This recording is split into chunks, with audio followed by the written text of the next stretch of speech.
on. Go. Oh, whenever you want, Liam, it'll be fine. Hello and welcome to the next episode of the Rallying Cry podcast.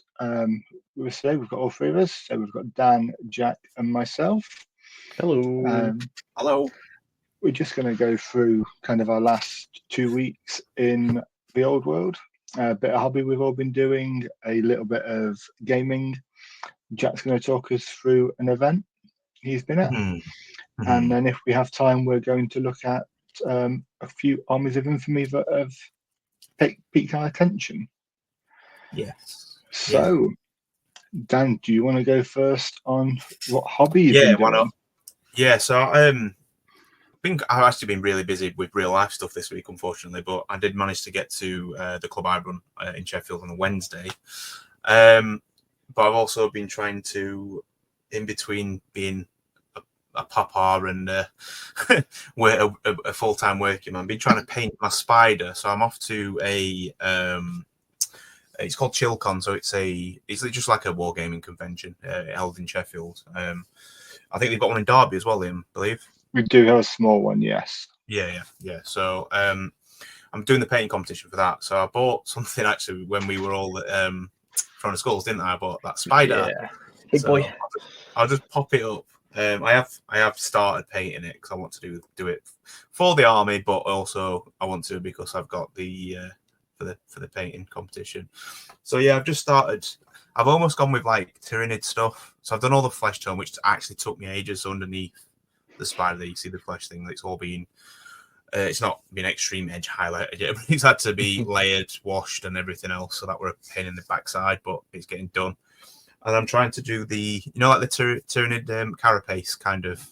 Yeah, you can see it on there, can't you? Just yeah. So I've got another one, which is the problem is I've got there is they're a bit too thick, I think. So I might have to go back in and just either wash them back down or maybe just put in a few more darker streaks, just to tidy them up a little bit, because it is a painting competition. I obviously want to do really well with it. But then I realised the spider's not the hardest part. I've got like the howdah and all the little goblins to go on it as well. I'd just leave that off. Just say it's a giant spider. I'm gonna go with it all, Jack. Although this was a nightmare to build. I'm not gonna lie. Putting the little spider thing on there because there's absolutely zero connection points at all. Yeah, I remember that. But I've got it on, and I've just done the base while we're actually waiting for you guys. So I've done a bit of texturing on there. Can't really see it because of the glare, but we've got the trees on there. Some nice gooey spider web. I'm going to try, so I've got some Uhu glue. Yeah. So I'm going to attempt to do stuff like that. But I'm also going to, because let me see if I can angle it and I'll show you the way I'm going to kind of put it. Because it does it, isn't it? Well, no, because the thing is, it actually stays like this. So I don't actually have to glue it onto the base. So there you go. So it's going to go like that. It's going to be quite high. So I'm thinking of doing some Uhu glue coming out of its mouth. Yeah. And I've got a Johan as well to sit here who's running away from it. Have you got the Johan that's like wrapped in a net that hangs from like a giant's belt? So you can make it look like it's web. So one of the photo style. Yeah, so one of my mates one of the Warrior Lodge lads, he played Mega Gargants, or what they're called, Sons of Bahamut. Yeah. So 1 second. Yes, I do have lots of sprues of giant bits. So I've got like the base and stuff like, which is quite handy actually, because obviously it's the old world basin. So yeah, that's what I've been doing hobby wise. In terms of games, I managed to get down to the club yesterday, which is actually doing really, really well. We're running out of space. I think I was saying to you guys earlier, we normally have space for 12, but we had 18 there Wednesday just gone, and then we've already got 18 signed up for this week, so we're struggling a bit for space, but it's going well. And I actually managed to get a league game, so we're in a league at the moment. I set up a league within our local Sheffield community, which is 1,500 points. You can't spend no more than 25% on characters as well, which is a stipulation I put in, and it works really well actually. I managed to get a game in here. So I use the so in the league you choose a faction, stick to the faction, but you can change the lists. So last week I used the Sea Guard. So it's not very good, not against ogres anyway. I just got strength 3 stuff doesn't hurt strength 4 stuff very often. So I went the opposite way. I went for the trace list, which we may come into in a bit as well. So yeah, playing against dwarves. Do you know what? I really love this army just because everything's strength 6 in it, -3 because they've all got great axes. Yeah. So nice. Yeah, I managed to get a game and in there. Still striking really high initiative as well, right? Yeah, so on the charge it's 5. Yeah, and like I think Corhill doesn't have an always strikes last in the on his weapon as well, so that's quite he's so good on a chariot for the points. So these light chariots are heavy chariots? It's a heavy chariot. Heavy. Okay. D6 impact hits, yeah. I mean, the chariot's not amazing because it's only toughness 4, but it adds the wounds to Corhill, which gives him the 6 wounds, I believe. So the Tyrannock chariots are light, right? Yeah, they're light. but you can take them in units. Them.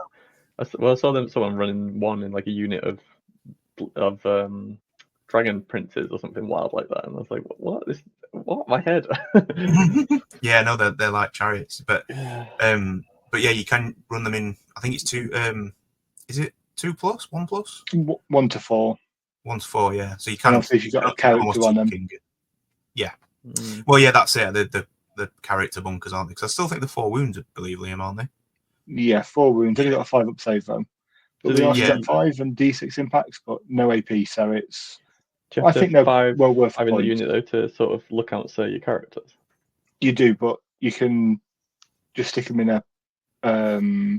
What you can do, and I've only the problem for like war machines and such at the minute. Yeah. So I've only just thought about it. So what you can do is take the new banner in that unit on a BSB on a chariot.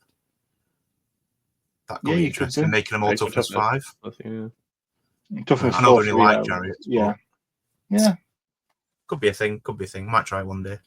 So yeah, that was my week, and then just bits and bobs. I am trying to tidy my room up actually because I've got projects everywhere, and I'm trying to sell some of my AOS armies as well, just to make more room for the old world stuff. So trying to get a shelf for everything. But yeah, apart from that, say that again.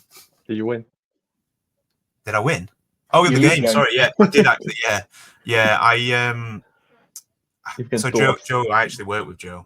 We were talking about it at work, and so you see the rangers down there and my hunters in the woods. We basically had a shootout for the entire game, and I won weirdly, even against crossbow wielding dwarfs. Dwarves.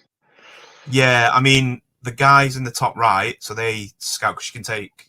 In fact, I'm not going to go into it because it's our thing we're doing. The guy in the top right, so they attempted to try and get to the 2 catapults on the top there, the grudge throwers, failed the charge, and then Mr. Beardy Harry poked his face around the corner and blew 9 of them away. I hate that thing. Oh, okay then. So yeah, that was fun. Yeah, to be fair, Joe like consistently rolled like 9 and 10 hits on his weapon, on the gun. So fair play. It was always going to happen, even with the extra armor save. Like it was still always going to happen. So, but no, it was good. It was a good game. I think what they have left. Oh, he had like 4 long beards left, and I'm going to say Beardy Harry, but I think Corhill actually got to him. Is your league just like a win-loss draw, or is it? Yeah, so it's basically football. So it's 3 for a win, 1 for a draw, and none for a loss. But then you count your VPs up, and then obviously that's like your goal difference. Yeah.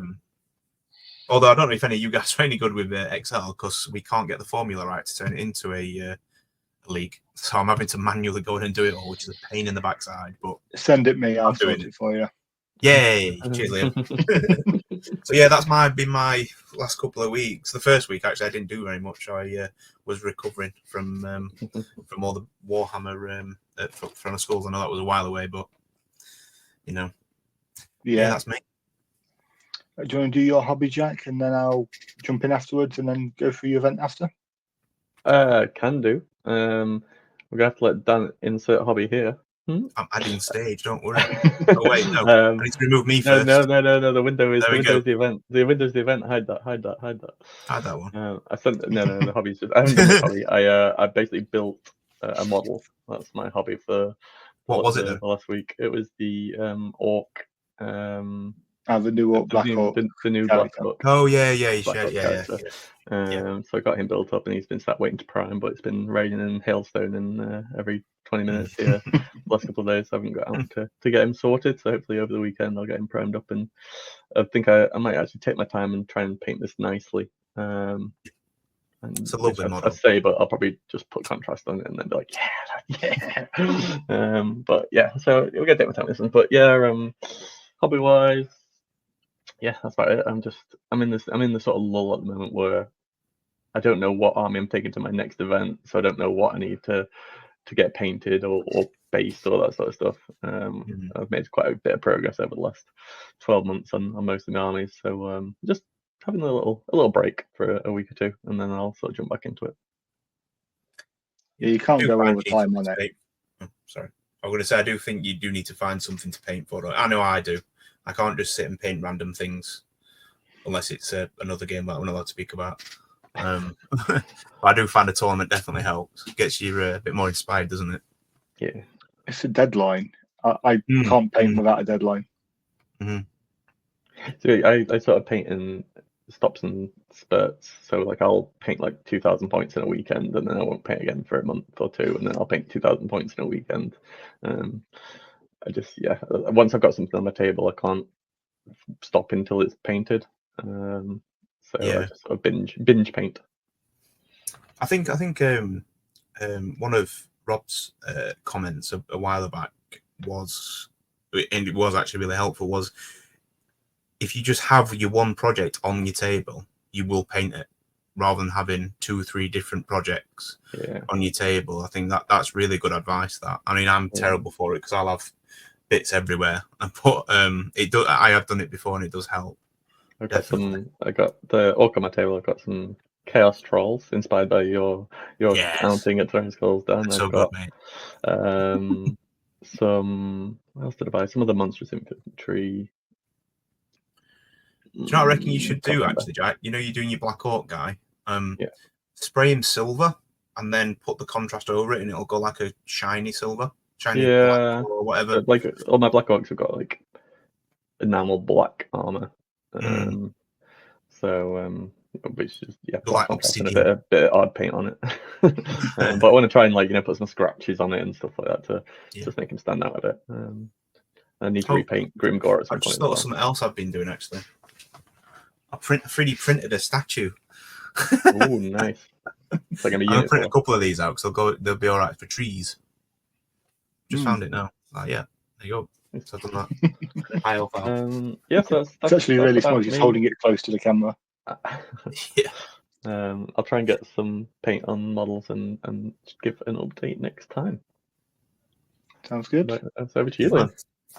Right, so if Dan puts I will add you to the stage. Here we go. Yeah. So this is my Chaos Lord on Manticore that I flashed last week. I have added some blood effect to it as well now. So that is all done and dusted. It's like you smashed that out in record time, like 2 or 3 days. It's insane. Yeah, I got the progress into it. And because you were sending multiple photos, weren't you, to the group about, is this too much highlighting? and then like 10 minutes later, it's like, here's another round of highlighting. More highlights? More highlight? Yeah, another round. So front and back of that one, I spent far too long trying to do multiple highlights on the wings, but really pleased with how it's come out. Yeah, it's stunning. So hopefully that'll get to be used at some point. Cool model as well, right? Yeah, definitely. Plan is that will become I'm in a narrative campaign, which is the next slide. We're running at Boards and Swords in Derby, and characters will grow as time goes on. So currently she's on foot, my general, Erica, and she will learn to ride a horse at some stage and then migrate from being a chieftain on foot to the aspiring champion or the exalted champion, whichever the middle one is, on a horse, and then to a Chaos Lord on a Manticore. Nice. The Manticore is kind of like the top level. I'm going to push for that. Not kind a big mummy Chaos Lordess on a dragon. Yeah, don't need one of them for that. I mean, you're I've got actually a dragon missing on the the most way. But important one out. Sorry, Liam. Sorry. what am I missing? Oh, chariot. Absolutely, it's the best. So, narrative campaign. So we got a map made up. One of our local guys designed it in some D&D type map making software. Kind of shows the old world, and I realise that's a really low quality picture. But we've basically got a big map on a magnetic board, and it's very narrative driven. So you can see the types of writing on there. We've got black writing, which is like people who are building an empire for themselves and will kind of hold on to land, and their victory conditions will be about holding land while doing something else. Cool. And then you've got the ones in red, which are the marauding factions, and they are basically rummaging around the map, causing havoc. And we've got an ogre player whose victory conditions involve tasting all his foes. So he has to roam around the map, winning victories and eating people. And beastman players roaming around and constructing herdstones, or constructing herdstones is some kind of ritual towards the end of the campaign. But yeah, so we meet down at Water Swords in Derby on a Thursday evening usually. But we have like a Discord for people to get involved and show painting pictures, arrange games. It's all narrative driven as well. So people have got stories for their armies. They write up narrative battle reports after each one. So it's like really nice. It's kind of like the old, not Taylor for Gamers, but that kind of feel as a bigger group. Yeah. Mm-hmm. That's cool. Yep. So I played a couple of games last night. Nice. First one against a Wood Elf player who had got a bit too close to my border, and as what normally happens, I sent a Marauder Berserker champion forward for a challenge. He somehow passed a ward save at some stage and lived through fighting a war dancer, and then killed him, and I got to run forward at my opponent really quickly. Nice, that's always good against Wood Elves, right? Yeah, definitely.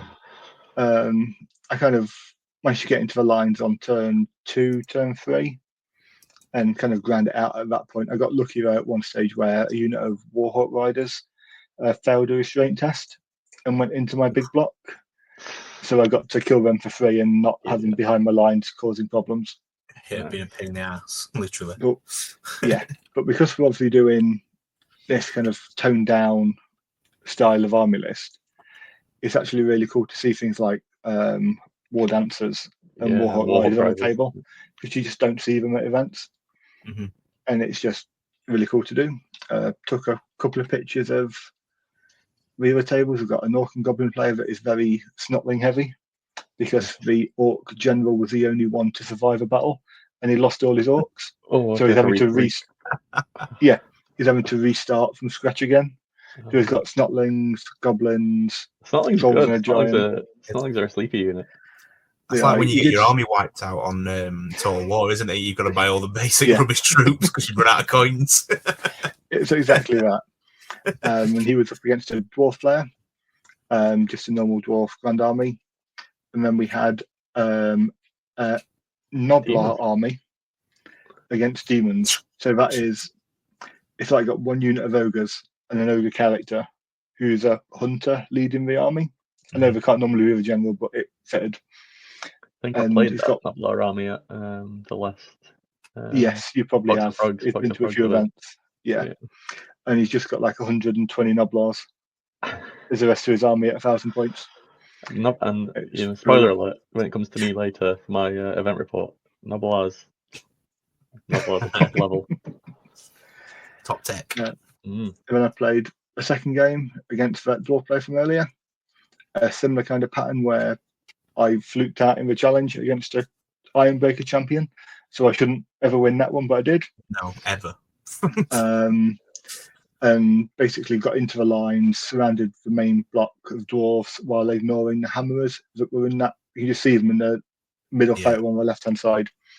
They were deployed on the wrong side of a impassable bit of terrain, so they didn't get around there. Yeah, they need to be in the middle, don't they? Really? Yeah, and then highlights of that were my general did go down in a fight with a dwarf general who couldn't ever pass an armor save on the first roll, but would only ever roll ones.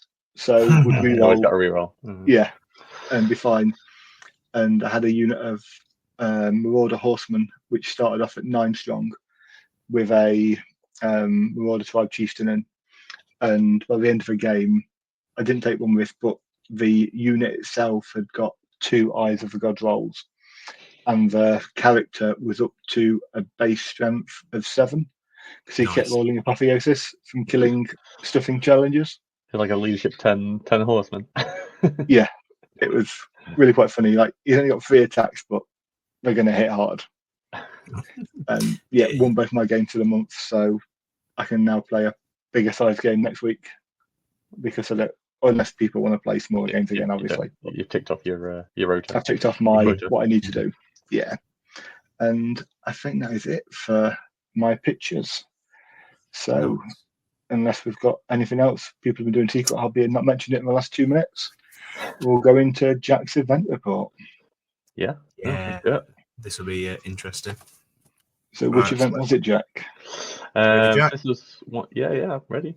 So this was one of Rob's events at the TSN Arena in Nottingham. So it was the second in a series of events with river features down the middle of the board, as you can see by this nice juicy blue river.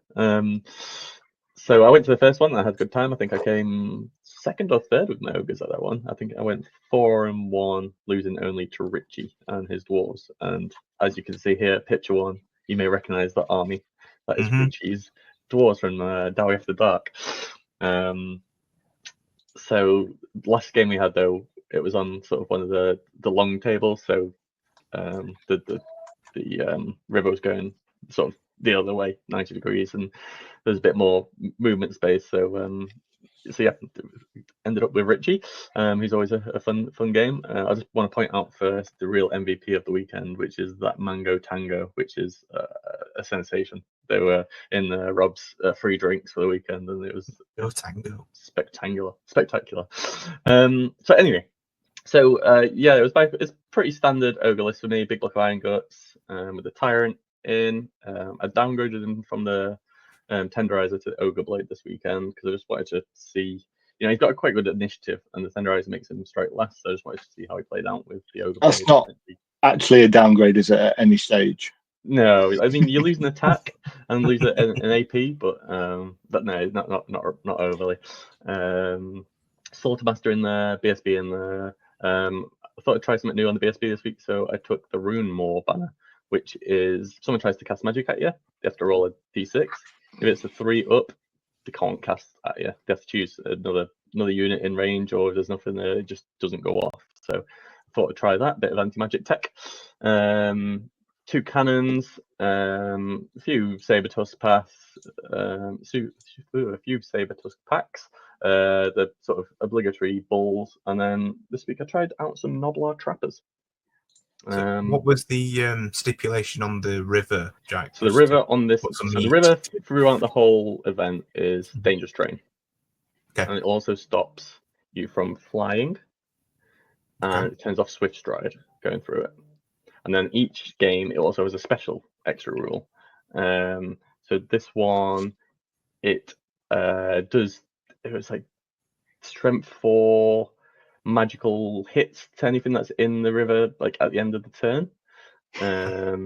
So which is pretty rough, right? Especially with the fact like it's dangerous, so it's lowering your movement. It's really hard to get through it. I know Rebecca had a savage time in this with her ethereal ghost undead list. It didn't go well. So yep, rolled up. I can't remember who got first turn, but Richie basically like sat himself in this corner, tried to hide his anvil behind this big piece of impassable terrain, had his little grudge cart behind it. 3 units of Iron Drakes with the champions with both upgrades. So they had the torpedoes and the Cinderblast bombs, and then this sort of big unit of Longbeards with his king in there. There's D6 wounds and immune to multi wounds, and then his Runesmith BSB. So this is a Royal Clans list. So yeah, I've played it a few times now, and it always seems to just end up giving me a spanking. So last game, I made the mistake of going for his Anvil, which is toughness 10, and I only had balls, and I couldn't actually physically wound it. So this time I had my Iron Guts, I had my cannons, and I was like, okay, I've got a grudge for that. I'd already seen the lists at the event this weekend, and they were savage, so I knew I wasn't really in for a chance of doing anything special. So I was like, I'm just gonna have some fun, and we're gonna take that Anvil down. So this is my view across the table. I'd sort of set up these Noblar trappers just to be in the way. He had this Doomseeker sat on the other side of the river, Grombundrel, as a Doomseeker. So he had like impact hits and god loads of attacks and stuff. So yeah, there's a bit of a standoff there to see. So he got first. He moved up to the river with him and just sort of held everything else back. Shot a few shots with his shooting. I think he took a couple of wounds off one of my cannons, and it got to my turn. I just moved up, and I was like, I'm going for that Anvil. I don't care what's going on. I'm going for the Anvil. I moved all my little Noblars up as sort of chaff. See the unit on the right there picked off an Iron Drake, so I was very happy with that. They probably like tripled the cost just by killing off that one Iron Drake. The ones on the left killed 2, so I was like, yes, let's go. And I just sort of walked past the Doomseeker, and I was like, oh, you can charge me next turn, but I'm not even engaging with him. So he charged into my Noblars with his Doomseeker. He sort of held everything else back, repositioned his Iron Drakes. He charged into my Noblars. I had paid the 5-point upgrade for a Groin Biter champion. So nice. Challenged out the Doomseeker. I lost, but rolled well on my fallback in good order. So I just felt like I could and landed like right in front of his block. So he couldn't move the block really. And then I just moved like all my Sabertooths up and just blocked. Just I did not want to engage with that block. I've fought it so many times now. Like I've got the charge on it with my guts and 2 cannons in the side. I could beat it, and then the next turn it just turns around and slaps me. So I'm like, I'm not engaged with that. I'll just try and keep that locked on inside the board, and I'll just pick up the points around him. So we went in. He finished clearing off all my chaff, and then his Doomseeker charged into the flank of my Iron Guts. And I was like, okay, he was pretty savage on the charge. So I was like, I don't want to accept my Tyrant just in case something horrific happens. So I was like, okay, I accept my champion, and he just absolutely decimated the champion, and actually beat me in combat. And thankfully, I failed my initial roll, and then rolled my BSB and passed, thankfully, and just gave ground. Otherwise, my whole block would have been off the board there. That looks mighty close. Mighty close. Thankfully, there's a unit of Iron Drakes just in front of me on the front left, which you can't see, which basically blocked me from being able to move like any closer to the board edge. Okay. So it was very handy. So he came on, got challenged, he killed my guy, beat me, and then over to my turn. My Tyrant just turned around that turn and just chopped his head off with the Ogre Blade. I was like, no, we're not having any of that. So gave up those points to him, and then he's basically got these. You see more chaff still sort of trying to block off that unit on the right, and now Richie's basically looks at me and says, you can try and get to my Anvil, but you're not going to reach it. My Iron Drakes are just going to throw you off the board. You'll come back on. We'll throw you off the board again. So I was like, okay, that's fine. Like at this point, I've got no real positioning to get out of the way before those Longbeards get in. So I was like, okay, I'll charge. I'll kill that. At this point, one of my cannons has blown itself up already, and the other ones just rolled misfire after misfire. I think I got 1 hit on his Anvil and got it down to 2 wounds at this point. So that's just clinging on behind there. Does it like get your hopes up when you do a few wounds to it, and then it does. So I charged those Iron Drakes, beat them, run off the board. He then proceeds to finish off those last few bits of chaff, and sort of progresses up into the space. So he sort of basically gives me enough room to move onto the board, but not really do much after that. So I come on, and I'm like, okay, well, I just move up as close to those dwarfs as I can to give myself a bit of space behind me, so that if I once he beats me, I can hopefully get a turn or two of space before I go flying off the board. You see on the right the sort of bulls managed to get into the Iron Drakes. I killed a few, but he beat me and sent me packing. And then he charges me, and his Tyrant. So he's already killed my champion at this point with his Doomseeker. So I think I sacrifice either my Slaughtermaster or my Tyrant. No, I make the mistake of accepting his challenge with my BSB here, and he does like 9 wounds to him. I'm like, oh my god. Yeah. And I think I do like 2. Yeah, I kill 2 models in his armor unit, and I'm like, oh gosh. And he beats me, and I roll an 11 on my break test, and I just run straight off the board. So it's like 1,000 points just gone straight off the board. You will notice that the Ambol's disappeared, though. I did manage to sneak that off with a shot. I was going to say, why did you just not shoot it? Yeah. Well, I was trying, but honestly, my misfires was like 90% over the weekend. I spent 2 turns trying to ping that little last Iron Drake off with the cannon, and I hit it twice and rolled a 1 to wound both turns. So that was the end of that game. It ended up something like an 18-2. Basically, that last swing of me just running off the board made it go from something like a 12-8 to a 18-2. It was just pretty rough, but I got my purpose of getting that anvil off the board, so I was quite happy. And seeing the other list there, I was quite happy not to go in the winning bracket at this point. So we go to my game 2, and I play Sean, who is a relatively new player. I think it was like his 2nd or 3rd game, and he brings along these very nicely painted Skaven. So all the new models, very very cool. So he's got 2 Hell Pits, 2 blocks of Clan Rats. The one nearest to us on the picture has got his level 4 in, and the one on the far side has got his General, who has got the Fell Blade. So he's already told me that in game 1, his General killed himself with his Fell Blade. So I've got my fingers crossed. I've got my fingers crossed because I don't want to fight that, because there's no armor saves, no ward saves, no regen saves. So I've got no interest in engaging with that. So you'll see sort of this is the long ways table now. We're both deployed pretty much on the line, and we're just ready for a scrap basically. Did you just live on that table all weekend? Pretty much. I think I played 3 or 5 games on there. I was just like, right, I'm coming forward. I'm confident that my unit will beat any of your units in a fight. So let's do this.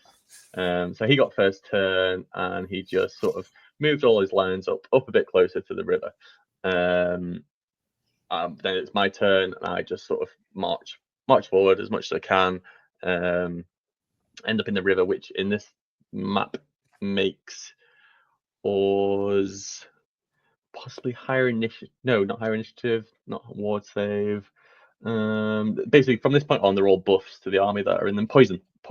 This is poison, which comes into play. So those Noblar Noblars in the river there are now multi-shot 2 poison. So 20 shots each unit poison. So that's tasty. So next turn he moves forward a bit closer and just gives me basically like max charges in the dangerous terrain, and it gets my turn. I go, yeah, sure, I'll take them. My Anguts managed to get into that block of Clan Rats with the wizard in, and get the wizard down to 1 wound. Absolutely annihilate them. They break and flee, but unfortunately I sort of crash into those Sabertooths up in the middle of the picture that were hunting down a war machine, and they've sort of blocked my over and off, so I hit into them and I don't catch that unit. I throw some Sabertooths into the back of these Rat Ogres just because they've got frenzy, so I know they'll sort of have to run back along the board edge when they beat me and sort of chasing after me, just to give me a bit of space on that end. I throw some Noblars up at that top end, and I kill 1 Rat Ogre with the poison Noblar shooting. And then again, my cannons try and shoot, I think, the Hell Pits, and just misfire.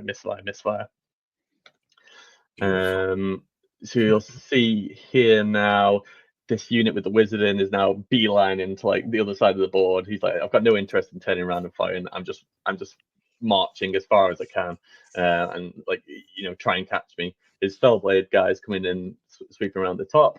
The Hell Pits are getting in some dangerous positions. The top corner, he's sort of run through those Noblars and is sort of threatening that cannon up there.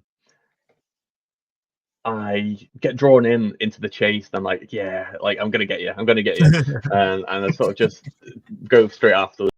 I think I use Arcane Urgency to get right up their arse. I think so he's not fleeing at this point. He's just marching as fast as he can to stay away from me. And I think at this point maybe I'd just tried to get a charge in on him, and he fled as a flee reaction. So he's sort of fleeing off towards that corner. My cannon charged Rat Ogres up in the river there. Beat them, so they're fleeing off in the distance, but I've got a Hell Pit sort of threatening my flank there. And some Noblars kill another Rat Ogre down at the bottom of this map using the poison, which is really, really coming clutch. They're basically turned into like gutter runners at this point. Then he has a turn and basically kills everything that isn't my Iron Guts. So he's basically drawn my big power block out the way and then just cleared up behind me. And at this point, I'm going, oh, hold on, I've not really got any points yet. And he's killed everything. He's killed like 1,000 points, which is like everything but my block. And I'm like, okay, right, I need to start getting some points. He managed to make a rally test with his wizard unit over on that backboard edge, and I get to the point where I'm like, okay, I'm an inch in front of you now. You can't escape me next turn.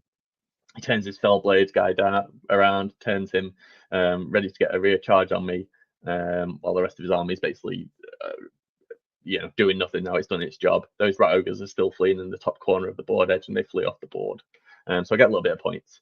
So then he rear charges me with that Clan Rat unit with the Fellblade in, and I think like over like 2 turns he kills like 2 or 3 of my characters. He kills my BSB and my Slaughtermaster. I'm like, oh no, and it's just down to my Tyrant. And I managed to kill him with my Tyrant down to 1 wound. And this sort of Hell Pit's coming up behind me. So I beat them, but I don't turn around and chase them. I'd sort of go forward and I kill that wizard. And then so I kill that wizard. I turn around and then I managed to catch the block with his which had his general in, who I've now killed. I kill that unit, and then a Hell Pit charges me and tries to feed on me, and like nearly eats my Tyrant. I think I managed to pass like a ward save or a regen or something just to stop him being eaten alive by this Hell Pit, and I managed to kill that in the last turn. And it basically swings the game around to like I think it was like a 12-8 or something to me, this one. So it was a lot closer than I thought initially when I was like, I'm just going to plow through you. So yeah, I just spent 6 turns basically chasing a 200 point block of Clan Rats. So that was a win, so 1-1.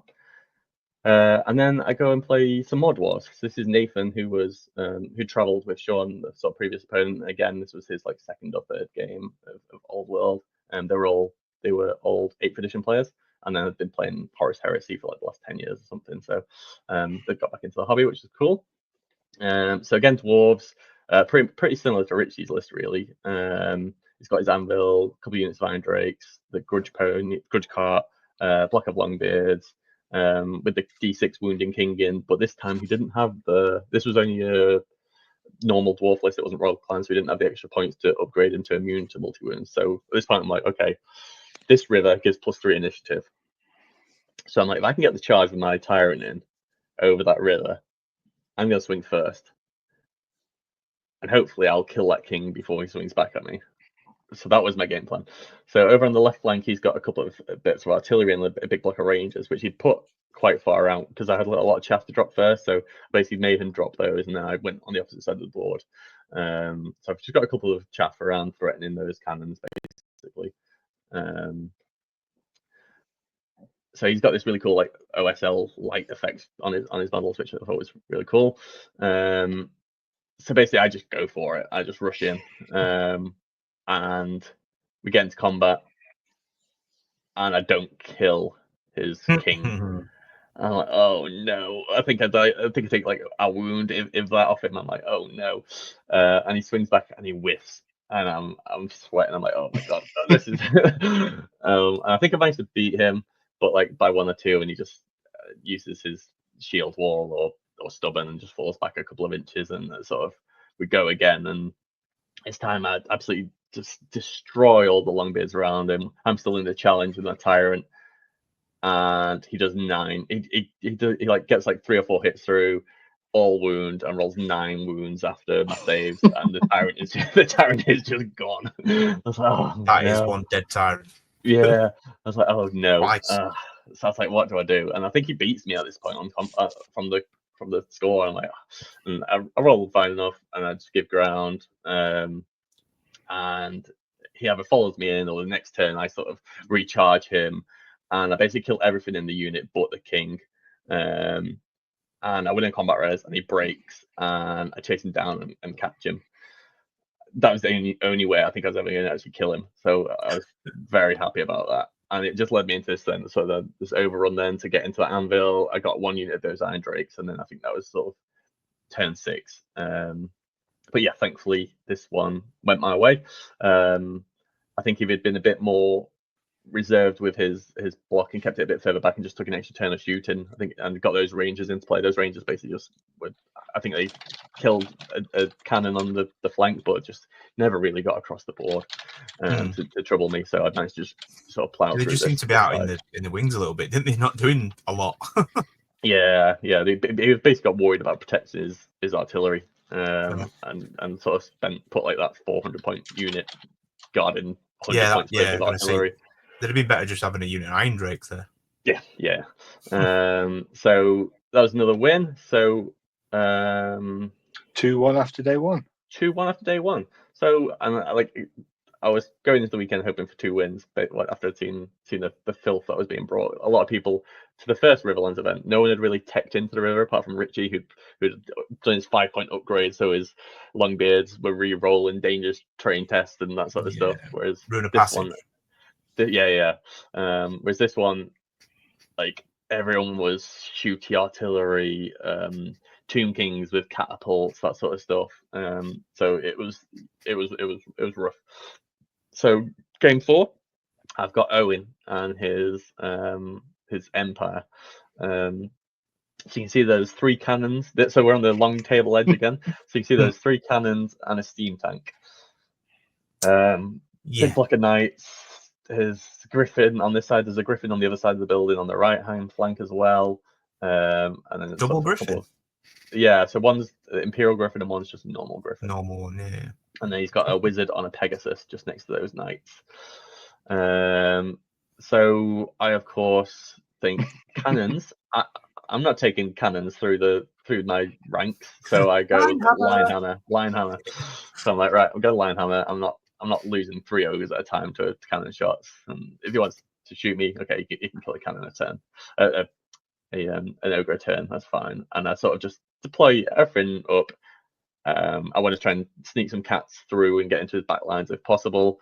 And I'll just use those sort of Noblars as sort of blocking and just harassment. And I deploy my 2 cannons behind this big piece of artillery because my cannons can move and shoot. So chariots. Seems unfair. So he gets turn 1, like doesn't really have much to shoot at. Fires a few things. No, wait, I get turn 1. So I sort of move everything up, sort of peek around the corner with my cannons, and double misfire. Cool. Okay. Yay. Great. Then he has a turn. No, so first turn I kill the cannon. I was going to say, it looks like there's a dead cannon there. Yeah. So I kill the cannon, and I was like, yeah, let's go. Okay, cannons have, we're finally tuned in. Then it comes to him, and he basically moves everything forward, gets into some just troubling places, and I think he basically takes out a cannon with his combined shooting, the one that's sort of peeking around the right hand side here.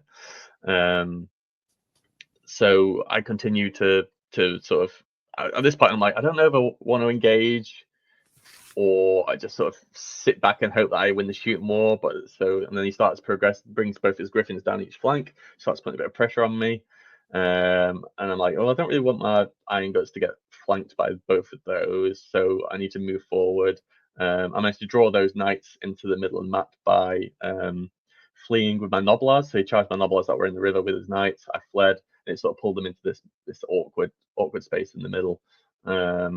In the hopes that I was hoping really that he'd sort of end up in the river and I could get a nice charge on him the next turn, but he ends up there and spends a few turns sort of doing a big wheel around to sort of. I'm going to say, why is he facing the wrong way? Yeah, I think he basically reformed to try and get back out. Like if I charge him, he'd then flee and sort of get back out of the way and just run away. And he's positioned everything so my pillars of fire couldn't get to his wizard.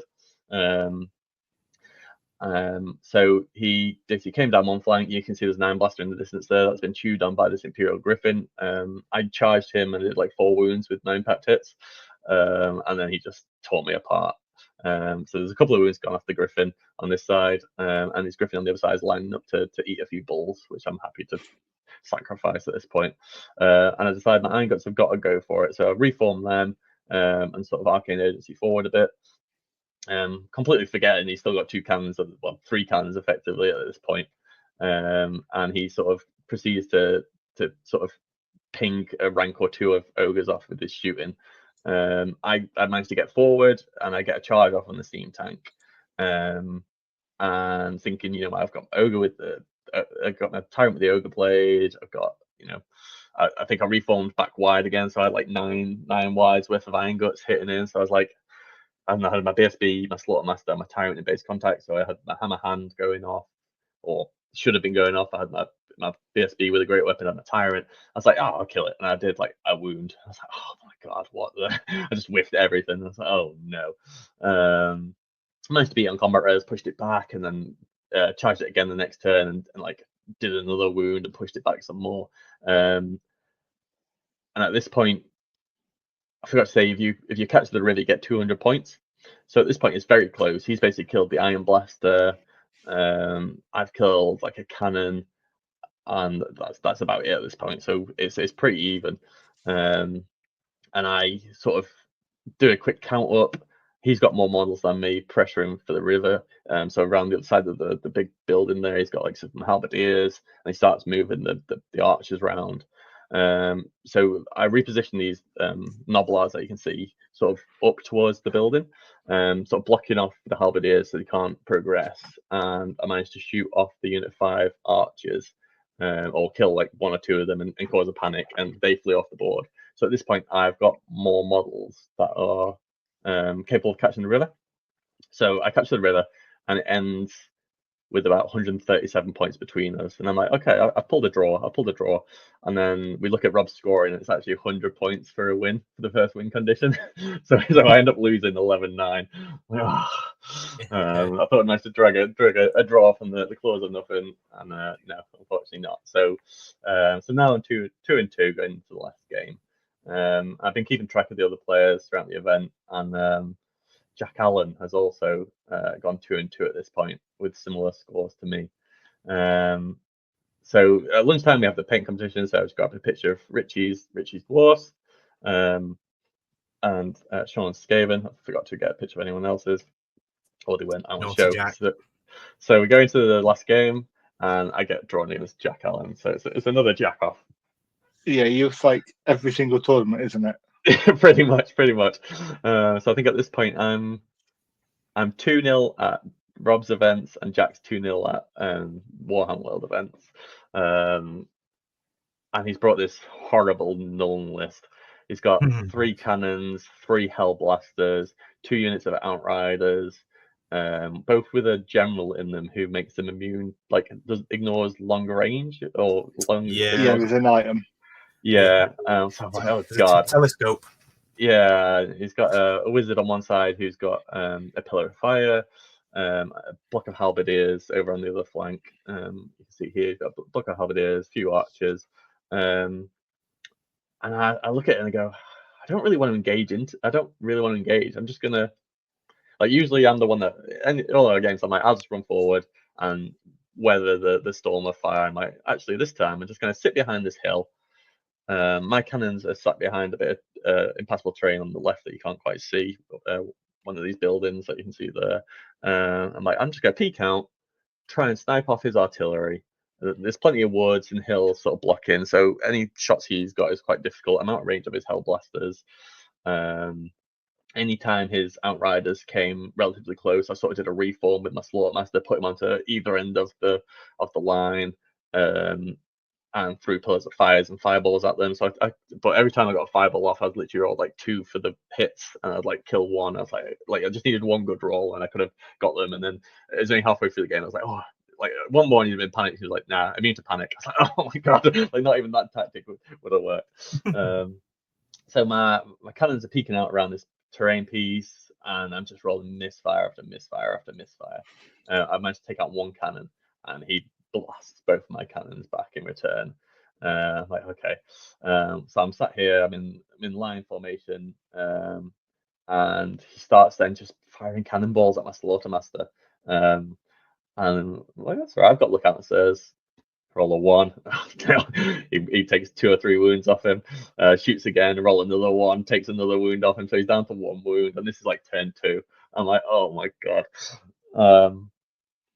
And then he just continues to like fire at him, and every so often I'll like try and hide him behind the hill, and he'll just like bounce balls off the hill and like hit him, and I'll pass my lookout there on that turn, and then I'll fail at the next turn, but then I'll make a ward save, and he just had me sweating for the whole game, just like trying to fire off this slaughtermaster because he was the only threat that I had really. It was keeping him pinned back enough because of like the fireball.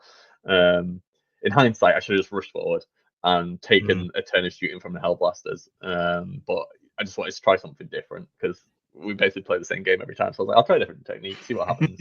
It didn't go well. So it got to the end of the game. He killed my cannons. He basically had this pillar of fire which he cast turn 1, and then moved out of dispel range, and it just crept across the board, and it basically got through, and I wasn't paying attention, and just like had all my skirmishers and stuff like just hiding behind the iron guts, like ready to just rush the river turn 6. And it just came through and basically killed like all my chaff behind my lines. I was like, oh no. So he knew like he was winning, and he was well ahead, and I'd killed a cannon, and I think that was about it. So I was like, okay, I definitely need to get the river to even just make it a respectable score. And we counted up the models, and I think at this point I had just enough models to beat him, and then the pillar of fire came through and basically killed everything behind my iron guts. So I was like, okay, so he had these archers and men at arms sort of on the right hand flank. So I was like, okay, so turn 6, I basically moved my slaughtermaster out of the unit, and arcane agency as far across as I could get, and so it was just throwing fireball into them. And I think I managed to kill again. I think I rolled like 2 on the hits. I killed a couple of crossbowmen. He had his general in range and just like passed his panic test, and I was like, oh, okay, great. So he captured the river, and yeah, I think it ended like a 14-6 or something like that. Was it your pillar of fire, Jack? Sorry. So he cast a pillar. So he has got a wizard up in that unit behind the terrain up there, and he cast it first turn and just spent 5 turns just creeping across. But because he was out of range, I just kept rolling like 5s and 6s to try and dispel it. Was it Grand Army, or was it Gnome? Because I don't think it's like a level. I think he's only level 2. He was only like a level 2 wizard or something. Oh yeah, they can take the normal wizard dudes. I think. Yeah, I think he was only level 2. But yeah, because I wasn't in range, he got it cast and then just ran away, so I couldn't dispel it. And just crept across and got me. So that was another loss. So I went into the end 3-2. I think it came like 14th or something like that. But no, it's been a good event. Had some very good games. So we went into the sort of debrief, getting trophies handed out and stuff, and I was sort of just packed up with my box ready to go home. Been a long weekend, and then I got a shout out for. I should have put these at the end. Rewind. For best sports. So I managed to win best sports. So I was very happy with that, and yeah, it was nice to see that my opponents enjoyed the games as much as I did. Best So it's the award. first time I've actually managed to get a trophy at one of Rob's events. I've come like second and third quite a few times, but he didn't used to do first place awards, Yeah. but he's branched out now and just like first, second, and third. But yeah, managed to Best award. grab the most sporting player. So finally got a nice trophy on here. John, I know you were saying in the comments I needed a new trophy, so Yeah. there we go. So yeah, good event, and it's put me in the mood, ready for my next event in a couple of weeks. When's that? Where's your next Where one? is it? Sorry. So my next event is Colchester Clash, down south. That's half. Yeah, it's a long way. There. So that's being run by Scott Q, who formerly of Triple Crown Wargaming. So it's a big event. I think it's like 60 odd players going down there. So it should be a good GT. So I'm looking forward to that. And I'm yet to decide what army I'm taking. Probably not going to be ogres because I'm very upset with those cannons. Honestly, they had a 90% misfire rate over the weekend. So they're in my bad books at the moment. Just take dwarfs with more cannons. That is an option. I've got a dwarf army. Yeah, but they're on 20 mil basis, so I'm not sure I can face that rebasing just yet. Oh, good then. Converters. Yeah, like you could. Yeah, converters are an option, I guess. Yeah, I just have 7 armies already rebased that I've got to use, so it's got to get done at some point. Well, as bad as each other with all the armies. Yeah, I've got an 8th edition event coming up in July, so I'll probably might take the dwarves for that. Yeah, give me an out in there. And obviously, you've got my teams as well, haven't you, on Marine? Yeah. And you decide what you're doing. Yes. Are you at another team's event anyway, you two, or? Yes. You're going to another one, yeah? Yeah, so we've got Colchester Clash at the start of April, and at the end of April, Rob's running a 4-player teams event. So I got roped into the filth fest of Richie, Jack Allen, and one of Richie's friends there. So they've advised me that I need to take filth, so I'll need to brush off some dust off some models. Maybe Not sure bring I can do that. I don't think I can bring myself to be try and be good at Warhammer. I'm sure about I'm with Ramsey and Andy Oakham and another chap whose name I can't remember. So we're also going full filth. Nice. Make me sick, both of you. Yeah, I think I've only played Ramsey once. The nice guy of us three, can't you? Played Ramsey once, and I think it was like one of Rob's first TSN events when he was bringing his horrible Scream Fest, and we just sort of spent 6 turns sat on either side of a piece of terrain going, I'll try and move this way, and then he'll counter that way, and I'll counter this way, and we just sort of took a 10-turn draw as none of us committed. That's literally the only way you play against that list, unless you can shoot something with magical weapons, right? Yeah, I had Beastmen, and I couldn't get in range to use Valtide because he had 6 screams ready to jump out if I did, so it was sort of I'll just hold off. I remember Liam playing a very similar list at ours, and you just sat at the back of the board the entire game, didn't you? It was like, well, if I come near you, I die, so why would I come near you? Yep. Yeah. It's the best way to play. It's the best way to play it. Right. Do you want to do these Armies of Infamy? Yeah, so we had a little chat, didn't we, about doing an army, and I'm trying to find my book. Just to go through our favourite ones, or more recent favourite ones for me, personally. But yeah, I'll let me just find my book, and then, in fact, do you want to go through yours first, Liam, while I find my book? I'll go first. Yeah, so I took a veto on this section because I'd taken a lot of time up on my you're not allowed to speak again now. And I'm waiting for the Beastman journal, and I'll talk about that. Right, so it'll come as no surprise to anyone, but I have picked Wolves of the Sea as my favourite Army of Infamy. Yeah. I think it's just a really characterful, interesting, kind of limited way to play warriors, and it's gonna be really cool. I can finish this Wolves of the Sea army. I say finish, no one ever finishes an army, but get to 3,000-4,000 points, that kind of thing. So you got options, and then if I want to, I can pick up a box of knights and basically play Grand Army from that point onwards.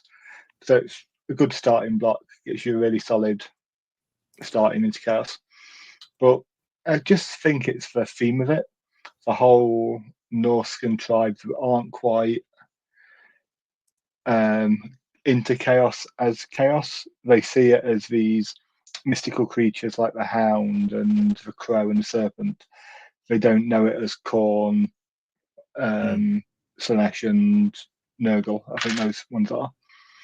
It's like it's just a really tribal, interesting way to play the chaos.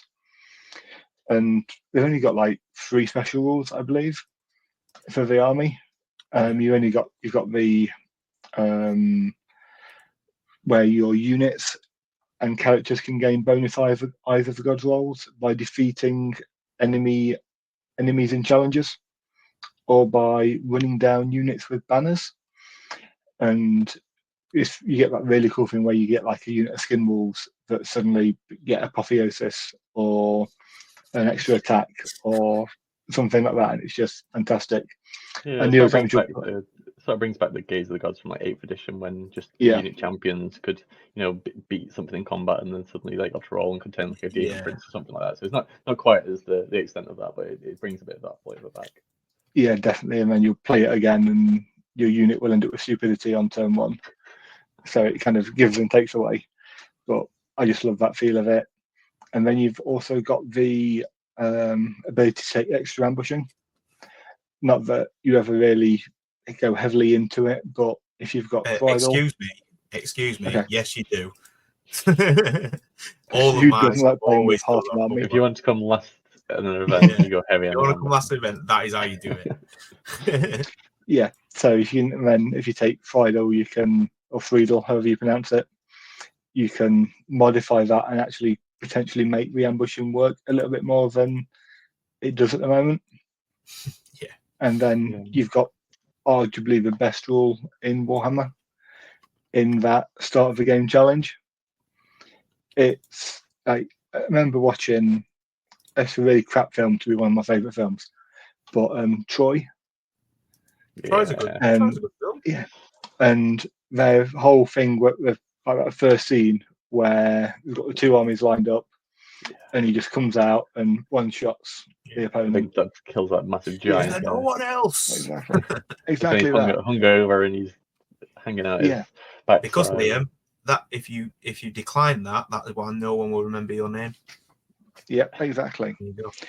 And it's just the whole kind of feel of it, like you've got this big brute of a warrior who strides out, wants to fight, and the armies are just happy to let it happen.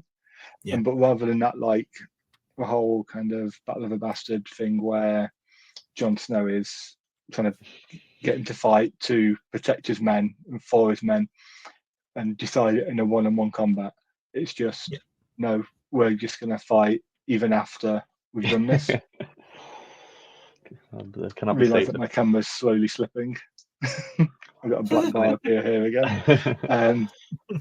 Yeah, it's just fantastic, and I really like its not really like its limitations, but I like that it's got limitations in that you can't take both a level 4 and the Chaos Lord. You've got to make a pick because these Norscan tribes won't have both. They will either have a lord at the head of the army or a wizard shaman kind of character that leads them. They won't have both because it's his tribal affinity. Yeah, I see something like that happening with the Beastmen, maybe, because they're a similar sort of dynamic where the strongest leads. So it'd be interesting to see that if that appears there. Yeah. And the ones that say did look cool on the table, right? Like there's no other army. It's basically like a wood elf, like an old wood elf army on the table, just loads of MSU blocks just scattered all over the place, just flooding the table. There's no other army that looks like that on the table at the moment. No, I think it's the most thematic list out there, and wherever they came up with that idea, it's from day one I saw that, like, I'm having that army one way or another. Yeah, it works, doesn't it? That's the thing. Yeah, it definitely does. And you do make it work. You've done really well with it to date so far, Liam. Yeah, so I've got a couple of lists if Dan wants to put us back in. So, yes, I will. Both set at 2,000 points, and this was very similar to what I took to a friend of schools. So this is a very high drop army. It's got lots and lots of very small units that run around and do little things. It's quite thematic, based around a shaman kind of character leading the force, a couple of lieutenants, a nice block of marauders. So I do like taking a block in most armies. And in this list, that gives you a nice bubble of a leadership 10 general, which you just don't get in Chaos most of the time. Kind of offsets the fact that the tribe chieftains can't take the gifts from the Chaos, so you can't take Master Immortals on those characters. So you get so Kesmara's got Warband, is that what? Yeah, Kesmara's have Warband.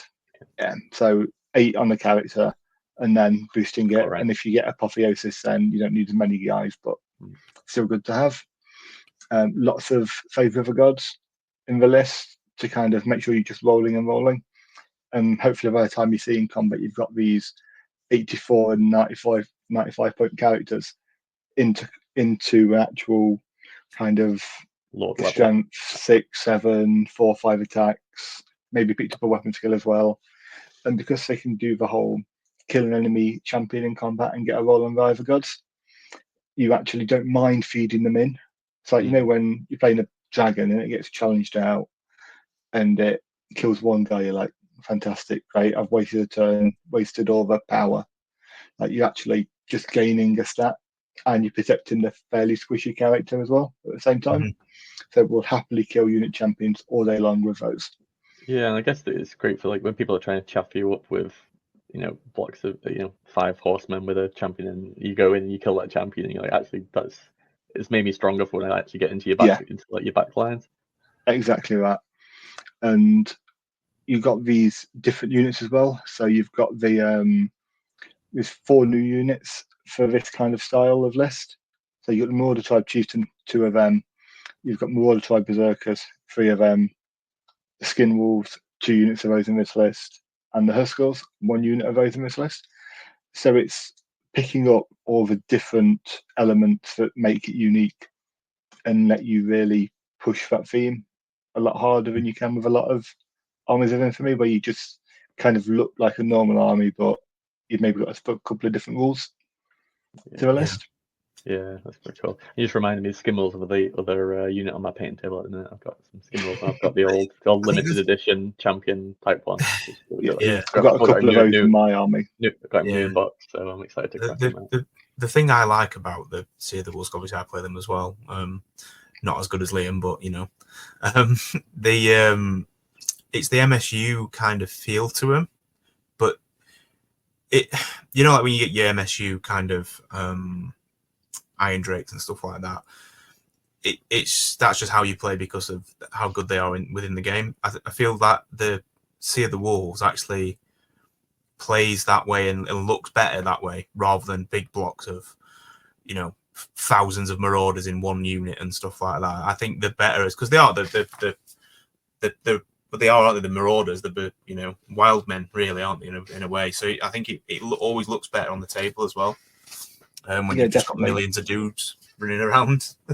Yeah, and one of the few armies that looks good MSU, like, because they're so cheap, the units, you can fit a lot down, whereas, you know, using MSU Iron Drakes, that's 200 points a unit. Yeah, and, like, exactly. you get 3 down, and that's it, sort of thing. Whereas this, you're getting 10, 15 units down on the table. Yeah, and I say I've got like a second unit of Keth Marauders on the painting table at the moment, and it's like having 2 blocks, maybe each led by a chieftain, a unit of Huskers led by a chieftain. You've kind of got this kind of gathering of tribes at that point, where you've got the call's gone out to defend an area of land, and they've all come together to fight under one banner. I just really like the idea of it. And the second list I've written is what I'm currently building towards when I've got through that unit of 20. And this is a more Dragon. Look at this guy. This is far more embracing the rules of the Wolves of the Sea rather than the theme. This is what you bring into the team's event then. I think the other thing about Sea of the Wolves, yes. Sorry, I will say the thing about the Sea of the Wolves is you don't really care about the amount of drops you've got because you've got the challenge. Yeah, that's the thing you don't have to worry about. Yeah, so cool. I've got 500 units. What are you gonna do about it? I'm just gonna challenge you and kill you and go first anyway. +1. Yeah. So do you take a tooled up champion for your challenge? Like, do you Yes. have someone that you go, this guy is my challenge guy? Like, he's tooled up, so he's going to do, like, who is your guy, Shield. your Huskell? So you can see here the Huskell unit champion's got the helm with many eyes. So that does make the unit stupid, but it means you don't get any charge bonuses, but the flail doesn't need you to charge, just has to be the first round of combat. First round of combat, isn't it? And the Mark of Corn gives you extra attack as well. Yeah. So you've got 3 strength 5 -2 AP, weapon skill 4, initiative 10 attacks. So you should win most challenges. And the only time you really don't is if you're going against. I think did we work out it was a sword master, didn't we? The sword master. Well, the helm with many eyes is right. Well, sword master initiative 7 in that first round. So helm with many eyes again. It's the heavily armored one. So the Iron Breaker or the Dwarf Hammer even is kind of a tipping point where you maybe don't want to do it. But even then, even if he dies, it's still only like a 40-point model-ish, even with the helm. I actually think he kills the hammer, you know, because the hammers are typically only got a 5 armor save. It's because they're weapon skill 4 or more. Yeah. You kind of, with 3 attacks, you maybe hitting with 1. And then the toughness, you're only wounding with 66% against dwarfs. Mm-hmm. But yeah, it wins most fights. It did lose to a skeleton archer champion the other week, though. He failed to hit, the horse failed to hit, and he died. So if you lose that challenge, is your model dead for the game? Or does he yeah, come back? model's dead for the game. Oh, okay. So you don't want to tool him up too much, just in case like there's some lucky whiff. But then, I think you alluded to it earlier, actually, Jack. It's really powerful because then it does stop you in the later game when I don't know, you dragon goes and charges into a unit that normally has a champion. Oh, I'll just challenge him and you'll get maximum 6, 7 combat res. You ain't got a champion. I'm killing that unit. Yeah, that happened the other night, last night, where unit of iron breakers. I ran into them and it's like, oh, I'll challenge. I'm like, nope. I killed him before the game started. Oh yeah, that's pretty techy actually, isn't it? But yeah, so the list as a whole, it's kind of that decision on give up the first turn to protect your champion. But also, like, the list as a whole, like, obviously a normal chaos list, Grand Army chaos list, that level 2 I've got here would be a level 4. Mm-hmm. But with this many drops, you're probably not going first. So but you won't have as many drops in a Grand Army because you'll have knights and tougher things. But it's that kind of, is the trade-off worth it from a rules perspective? Like, if ignoring the background and narrative feel of it, and I think it probably is. So this is very quick. It's still got a dragon, 2 spawns, 2 units of Hurskulls, 3 units of other cav, 3 units of dogs, and 2 ambushes. Like, it will surround 2 opponents on turn 1. Yeah. Most importantly, a single dragon ogre. Yes. To support your chaos dragon. Yeah, exactly what it is. But it's like here where I've got horse masters in the units. You wouldn't normally do that.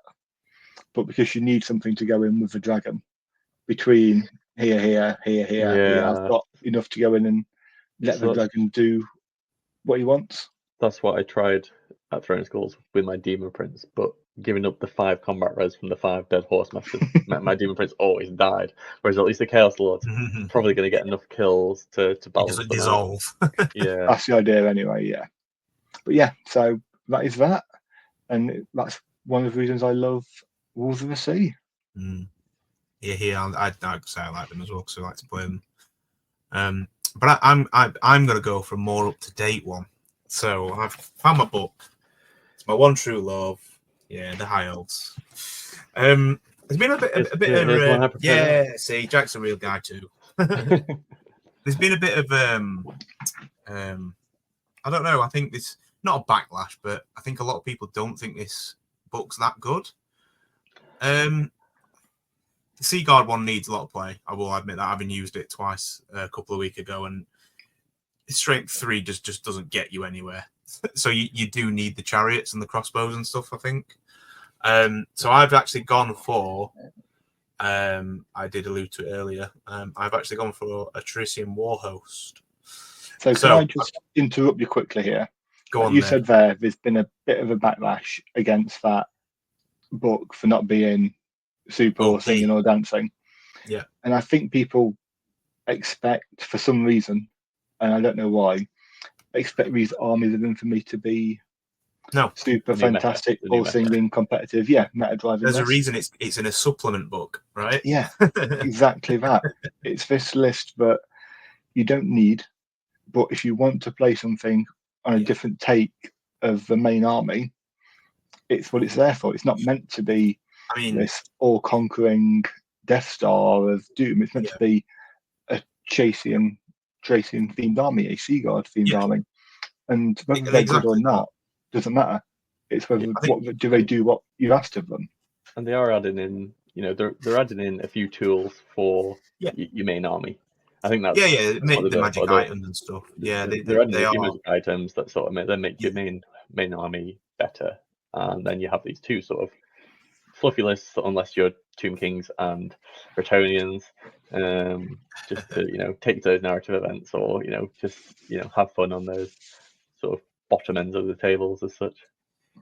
I mean, you guys know me. I much prefer playing narrative games than and fluffy lists and uber super competitive ones. But I think this is about as possibly competitive I could make this Trician Warhost, for the pure fact, as I said at the beginning. I played it on Wednesday, and everything in the army is strength 6 with the weapons, bar the Stormweaver in this, but we'll get to that in a minute. It kind of gives the elves a bit more punch, and I think that's why I think it's better than possibly the Sea Guard ones.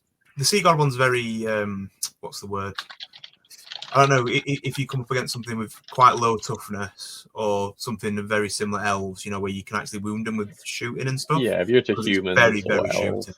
Yeah, exactly. Yeah, which, to be fair, most armies are toughness 3, aren't they? A lot of them. A lot of the humans in the elf list come as knights, right? So they usually got 2 or 3 up armor, which you're going to struggle with. But like when you've got Vess in there, she gives you the -1 anyway with the bow, so. You have got a bit of punch in with the Sea Guard, but I just don't. When you get into combat, it's more combat res reliant than it is outright killing stuff. Yeah. Whereas I feel this one does outright kill stuff. So we'll go into it. So the fluff behind it is basically Corhill has gone over to try and rid the Bretonnia of Jack's filth, being the Beastmen. So the captain of the White Lions has gone over and took his boys with him, but he's also boys and girls, sorry, I will say that because there are some female White Lions. They've got a couple of new units, albeit you can make them out of one kit, which is great, I guess, but it's quite a big expense when you're buying boxes and boxes of White Lions. So I've only bought the 3 boxes, so I'm doing all right. But one thing I have found, and I didn't realize this until early when I was actually creating this list, Liam Jack. A lot of the army lists are 25% on core, right? Yeah, these are both 33, aren't they? 33. Yeah. So it's a a little bit harder to get what you want in. One of the Warriors ones is 33. Yeah, the Heralds is 33 as well. Yeah, but I mean, knights are knights anyway, aren't they? So you're always going to take them in there. So in this one, it's 33%, which is surprising to me for the pure fact that you've a very limited selection of what you can take in this army. So I mean, you can take spearmen, you can take archers, which is fine. You're never going to, because you've got better units in there. So basically, the Trician Warhost, they can only take 3 of the Elven Honors, which is Shadow Stalker, which is the Shadow Warrior one, where you get Scout and stuff like that.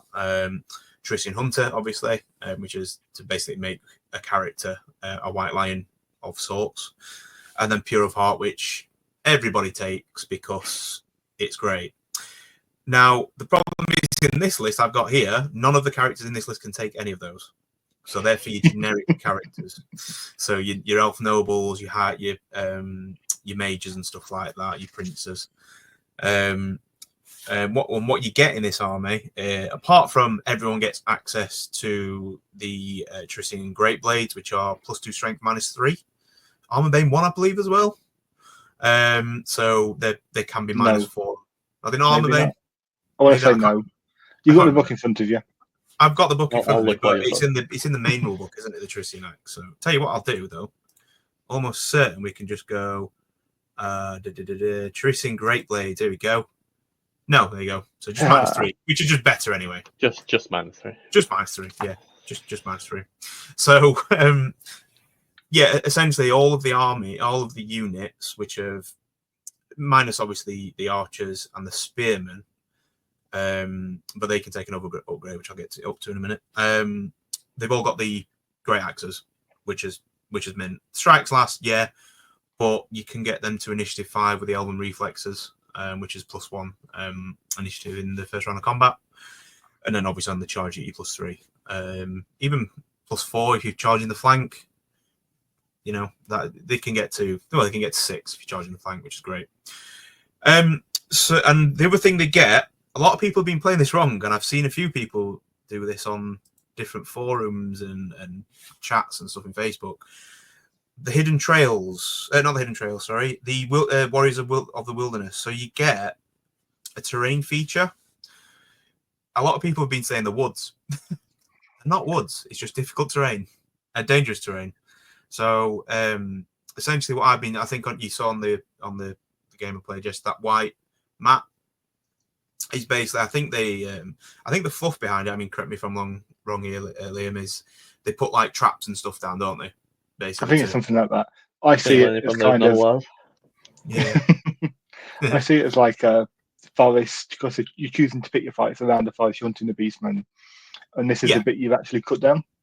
Yeah, so it essentially you get like a no-go zone, and interestingly enough, you can actually place it in the middle of the board as well, which can help, but also hinders you as well, because of obviously I'll go into it in a minute. You have a lot of white line chariots, which are fantastic. So you can upgrade the elven spearmen or the elven archers to have line cloaks, which is really really good because you get them on a 4+ save against shooting, which is mint. And what else have we got? Oh, you can also give a unit move recover as well. So you pair that up with your dangerous terrain, and you sort of set traps in there for you having good charges out of it, enemies having reduced the poorer charges into it, that sort of stuff. Yeah, that's it. And then also you get a baked in plus or -1 to your ambush roll as well. So you don't need to take a character; it's just baked into the rules. That's once per game, isn't it, or something? Once per game, yeah. Which I think it's mainly for the Trissing hunters, but we'll go into that in a minute because you can buy and upgrade and stuff. So into the list, it is 2K. I think this is probably about as powerful as I can get it. Just predominantly using white lion stuff. So from the top, you got Corhill, who is your general. He's on a chieftain's chariot. He's amazing on this chariot. I've used him twice, one in just a random practice game, and obviously the weekend. He's so good, unless he gets obviously targeted by shooting, because he can't be blocked by anything. Because it's a chariot, hills and woods and stuff. Obviously, he gets the extra wounds, three wounds for the chariot. You get obviously an extra white line attack, and then you get the 4 attacks from the lions themselves, which are pretty decent. He's still 280 points. That's like it's nothing, right? Yeah. For what you get out of him, it's incredible. So there's certain things you can do with the Stormweaver, which I'll go on to in a minute as well. So it's got all the usual stuff. So the Elven Reflexes, Valor of Ages, which is you get a reroll panic check, I think it is something like that. But he's also got Furious Charge. Only on him though, the chariot doesn't get it. Mighty Constitution, which I believe is immune to poison, and he's got a 5+ regen, if I believe right. Click on it. One way or the other. Yeah, he's got move recover, which is great again on a chariot. Yeah, I believe it works on the chariot, right? Yeah. Chariot, cool. Like going through. So you got a reroll on that. Yeah, well, I think pretty much 90% of the army's got move through cover, if not all of it. So it's really, really good. He's got Chayal, which is his weapon. You get to reroll ones to hit with that, or reroll one of ones. When his weapon skill's 7, I mean, with 5 attacks, it's really, really good. His killing blow doesn't strike last though, which is important. He'll be strength 6, AP -3. Obviously requires 2 hands. Yeah, so you reroll any natural ones to hit with that. So he's almost not guaranteed to hit every time, but he's got a very good chance of hitting with his 5 attacks. Especially if you're just going into weapon skill 3 sort of infantry. Yeah. He's going to absolutely chop through those. Yeah. So, another thing that Mighty Constitution does do, if you charge more than 3 inches, you add +1 to his strength, so he actually becomes strength 7. Because he needs that. And you need that +3. Yeah, because he needs that, right? Yeah, because he needs that 3 inches to activate your Hero's Charge. So the fact that you've got a couple of rules relying on that now, it probably makes you actually think about lining up your charges to get those, right? Yeah, exactly. Yeah. So your impact hits for your chariot. So like you've got 3 rules there, which are all relying on that. So yeah, which is what you've got to try and obviously play around that with the chariot. But I mean, the game I had yesterday, fighting dwarves, obviously we're never going to run away quickly. It ends up grinding. You just grind, yeah. You just use core hill just to chop dwarfs up because you've still got 4 attacks at strength 6 at -3 and killing blow as well, which I didn't mention on his axe. So he's really good for the points. I think he's amazing. And I don't think I'd take him off a chariot. I know you can target him, but you're just going to be marching that chariot up anyway and just hitting people with other chariots. So that's how I'd play. Probably wrong, but hey. Then we've got the Stormweaver. So it's a new character in the Arcane Journal. So these essentially, they're not rogue mages, but they're like wandering mages. So they've been kicked out of the College of Safri, I believe, or the White Tower, aren't they? I believe is what it is. Is the fluff behind them. So they just kind of tag to the White Lion host or the Sea Guard garrison. He's like the Bretonian exile. Pretty much, yeah. It's pretty much that same build. So these can be one thing they can't do, that they can't join units unless you've got spearmen or archers, because they don't have the keywords to join the units. So they're almost going to be on their own unless so they have got an option to take a unicorn. Yeah, which is actually pretty good. Yeah, I don't mind. They still get the protection though from within 3 inches of like other infantry. They still get the this is it. Yeah, so you get blocked. Yeah, so in terms of this list, I don't think you would take him on the unicorn because you don't really have cavalry really. Do you get Reavers as rare?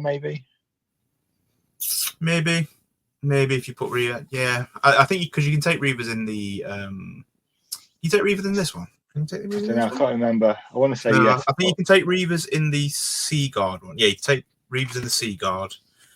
I think everything is on foot unless it's a chariot on this one. Yeah, it is. Yeah. Okay. Yeah. So unicorn. So he just stands around there. So you can upgrade him up to a level 3 maximum, which is nice. So I've gone with this one, and he's also the only mage that can take dark magic with the Isles, which is mint. You can see what I've got on there. So these would be what I like to do, because you can give them the silvery ones, which gives them an extra roll, but you get 4 dice. But I'd rather with dark magic, you probably only want to really yourself. Exactly, yeah. So he's got Lore Familiar in this, and then we've gone for Word of Pain, Infernal Gateway, and Battle Lust. Mainly, in there for lowering strength of enemies. Correct, yeah. Which is what I mean. You don't necessarily need it in this army because, like I said, everything's strength 6. But if you are fighting a Chaos Dragon or any kind of dragon or anything that's toughness 6, wounding them on 3s is better than wounding them on 4s. Yeah, but I think it's more important for lowering enemies' strength. So exactly, yeah, and you're not getting 4 stuff now only hitting you, wounding you on 4s rather than 3s and that sort of stuff. Yeah, exactly that. Yeah, I mean, it stops stuff like I don't know, when the toughness 5 stuff as well. You're then wounding them on 2s, aren't you, as well? So is Word of Pain last till your next turn, or is it your turn? So it can't even be took off. Yeah, so you've got it to a turn. Infernal Gateway is just basically just get him out of trouble.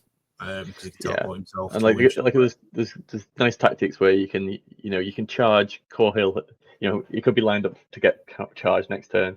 You can charge him into something that you've got no interest in fighting, and then just actually teleport him out of that combat and that sort of stuff. Exactly that, yeah. Which is it's great. It's a nice little tool piece to use on your characters. And then Battle Lust, I'll go into why in a bit, but that's a really good one. Not so much for the frenzy, the hatred. Yeah. And really good. Do you find that level 3 is enough to get spells off? Yeah, because this guy's kind of a backliner until you need him to go and do Word of Pain. So you're going to be kind of out of range of most stuff. I think because the level 3 jumps to 24 inches, doesn't it, I believe? Yeah, level 3 is 24. So it's the same range as... For dispel range, yeah. So I've used it just literally following units around. Yeah, just position him out of 24 if you're... Yeah, I mean, like with every wizard, you're going to get in range of something. You just have to roll better, basically. Yeah, and that's if I had the points, I'd probably put a power scroll on here as well, if I had the points for this, because just to get that when you really need it off. Yeah, I guess if you've got all these like Vanguard, Scouting, Ambush and things, ideally you can charge something in and lock their enemy wizard up into combat, and then you manage to get your spells off. Even if your stuff's going to die, you can lock them up in combat long enough to get your spells off, and it makes a difference. Well, again, because of the move through cover, everything moves very, very fast as well. You tend... I mean, I marched everything up Wednesday, sorry. So everything moves really fast anyway, and obviously your chariots, the speed 8, so they're quick. Wow. So, and then I'd probably say this is probably like almost the meta choice. So the Trissian Chieftain is the Battle Standard Bearer.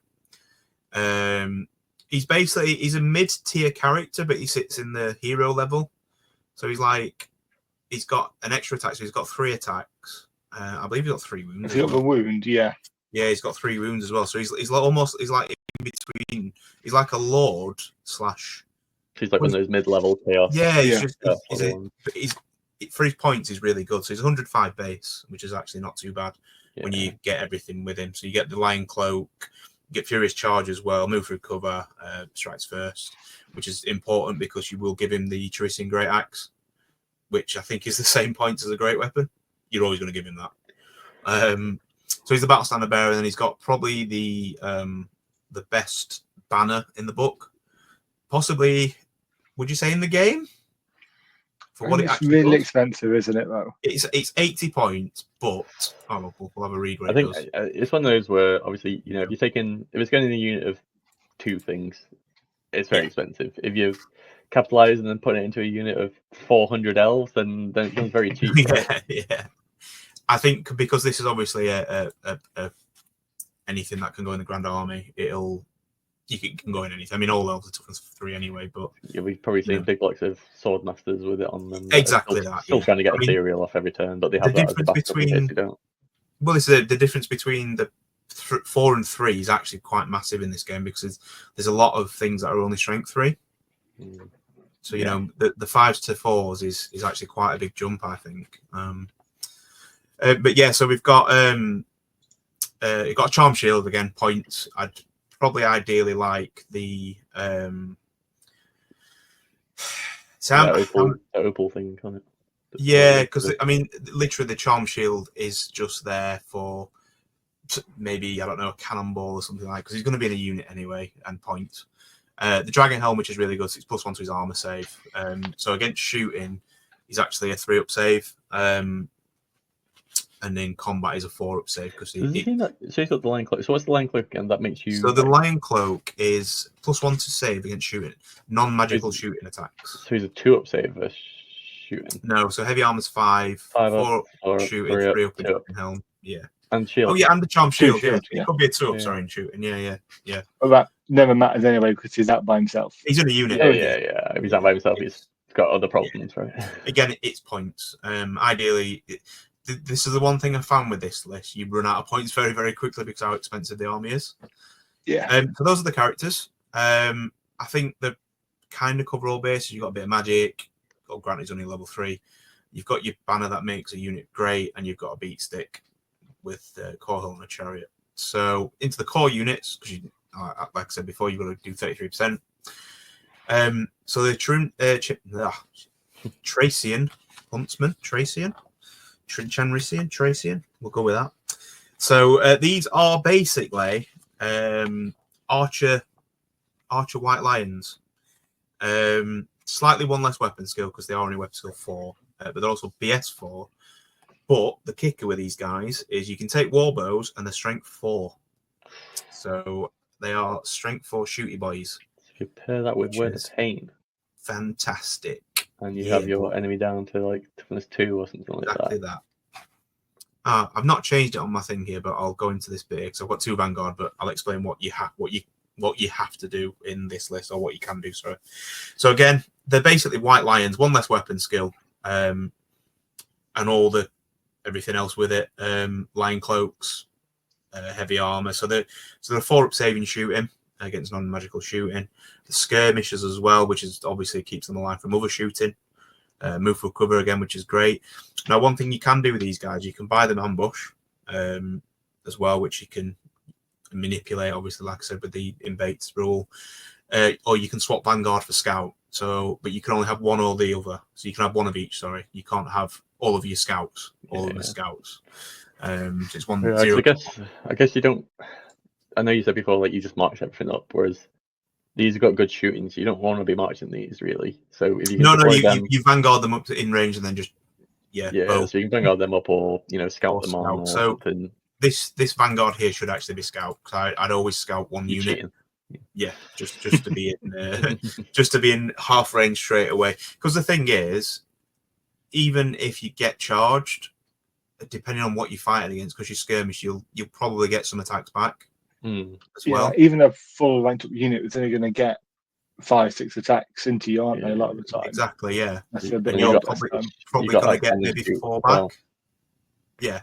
And you will kill whatever you hit because you're strength 6 -3 big axes, so you will kill whatever you hit.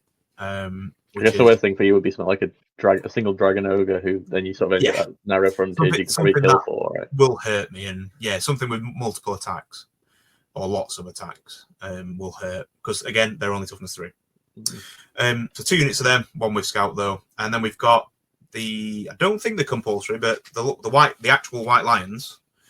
In here, and again, you can fill it with spearmen or archers. Your core, I personally wouldn't bother. The spearmen are okay, I guess, but I think I'd rather have a bit of punch with the White Lions themselves. Yeah. I like I said, the spearmen are okay, I guess. If you need to spend your points elsewhere, in my opinion. So with these guys, the White Lions, the web skill 5, got all the usual stuff, the heavy armor, lion cloak. In this one, though, I've given them the lion standard, so they're immune to, basically immune to psychology, immune to fear and terror, I believe it is. I mean, the least are 10 anyway, right? No, they're not. They're only 8. Oh, really? What's Cornhill's only 9 as well. So okay. Yeah, so which is why that line says 25 points. It's fine. We've got a cheeky Ring of Fury in there again because I need to make this 33% core. So the Ring of Fury gives you Hammer Hand, bound level 2. Yeah, it's a shame that the White Lions aren't a core unit. The actual lions.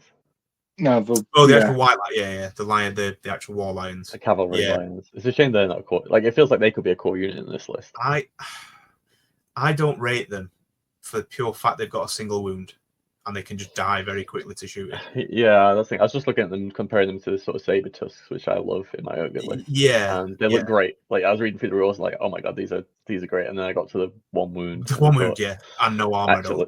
Actually, this. Yeah, they're not that good. They look great until you take 1 shot and you flee off the board. You're a war beast. You can't use your general's leadership. Yeah, I mean the leadership 7, which is pretty good, but like, 50-50 chance of failing it. So yeah. Well, the one thing I did notice, actually, I didn't.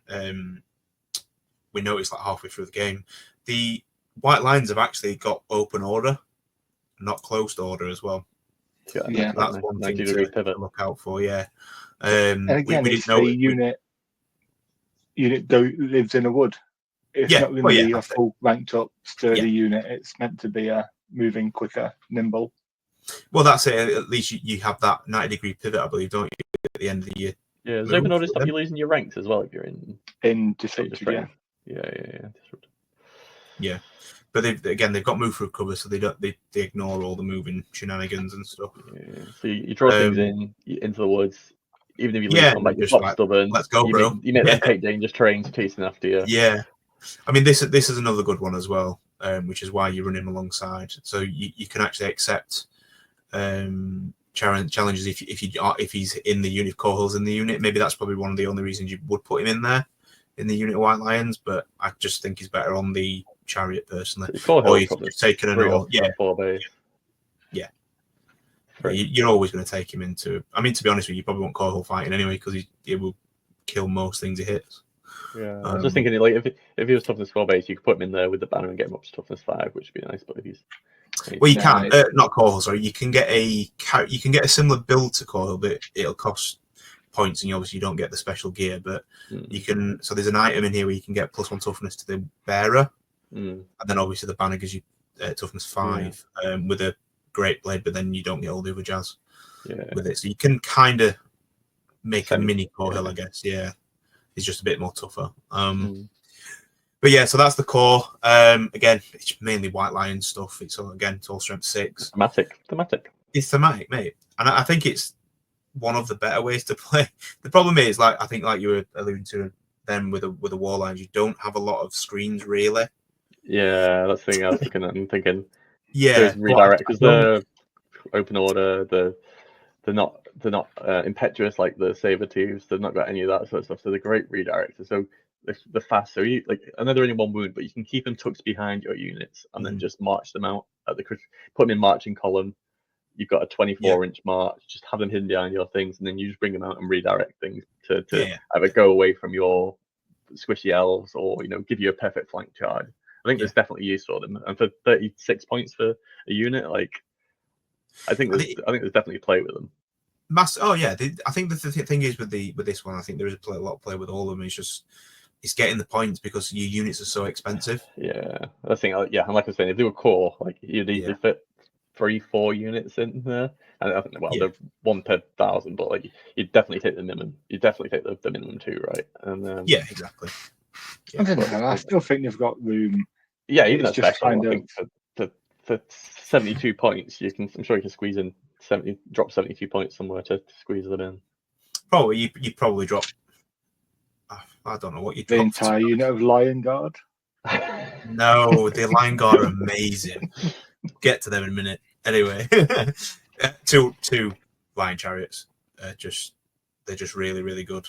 The only problem is that the only thing in the army that doesn't have move through cover, unfortunately. So you have to be a bit careful with them. I did wound myself with 2 wounds on Wednesday as well by going through some woods, which is great. Even though, it's a chariot, fine. Yeah, they're really good. Obviously, it's the impact hits that do the damage. Strength 5, -2 on the impact hits. Then you've just got the lads on top with the axes. They're all right. They're decent. 4 wounds, toughness 4. I think they get a 3-up save against non-magical shooting, and then a 4-up save base in combat. So not too bad. They're just White Lions on a chariot. And then the Lion Guard. I know you just had a little stab alien, but I actually really like the Lion Guard and how they played yesterday. So these are the elite of the elite White Lions. Yeah. So, oh no, what is it, Liam? They're just red White Lions. Red White Lions. Red Lions. That's how you differentiate them in the book, apparently. Yeah. I just read that. It says, "How can you model these? Just paint them in red and white." Yeah. Which is great unless your entire army is painted in that chasing theme. Yeah. Mine are, as you all know and seen. So I'm going to actually give my gold armor, I think, just to try and differentiate them. So yeah, they are essentially White Lions. They're just better. They're weapon skill 6, initiative 5. So they are 1 better initiative than the rest of the other guys, which doesn't always matter. Yeah, which it doesn't always matter using a great weapon. But there is some things where you might just want to stab people with your little hand daggers, maybe. I don't know, fighting stuff that doesn't have armor for or instance. toughness. I don't know. Yeah, you're goblin, fighting- maybe. If you're fighting Noblars, Noblars. Noblars, yeah, goblins, Noblars, whichever. Yeah, it'd be a bit wrong just to smash a Noblar with a big, massive Cherisian Great Axe, right? But hey, we'll do it anyway. Yeah, so these guys, what I like about them is you get the Furious Charge. The Champions of Trace is quite a good one as well because you can accept challenges everywhere. So if someone, so this is where my BSB would be going. If the people try and challenge him out, it should be some random guy at the back goes, "I'll fight you, bro."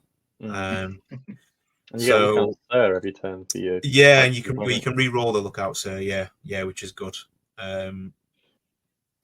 Yeah, I mean the stubborn and veteran as well as I think most of the stuff's stubborn anyway, isn't it? But yeah, they get that innate, which is good. Veterans obviously good for re-rolling panic checks. I mean they get that with BSB anyway. Paired with your BSB though, it gives you that sort of, it lets you cover all the bases for any re-rolls that you want. Yeah, exactly. Yeah. So one thing what I like about this, and I just need to quickly read the spell actually because I believe you can put Battle Lust on somebody. Yeah, so you get that. So you get Frenzy and Hatred, right? Mm-hmm. So you're at 3 attacks. Yeah, on the charge. Say that again.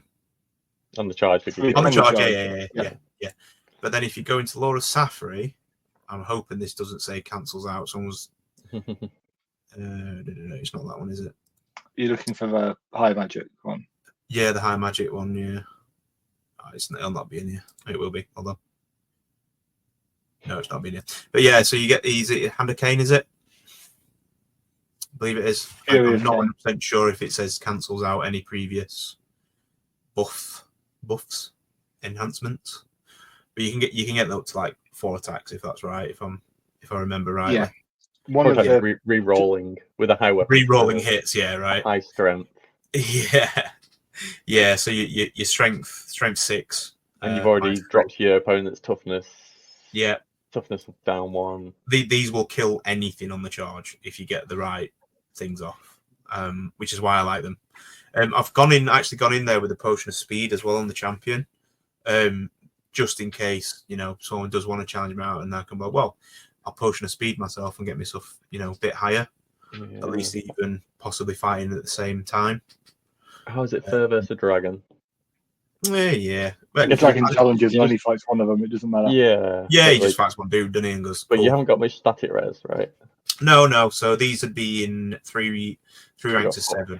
4, 5, 6 with your banners. So you got. So, I guess if you can.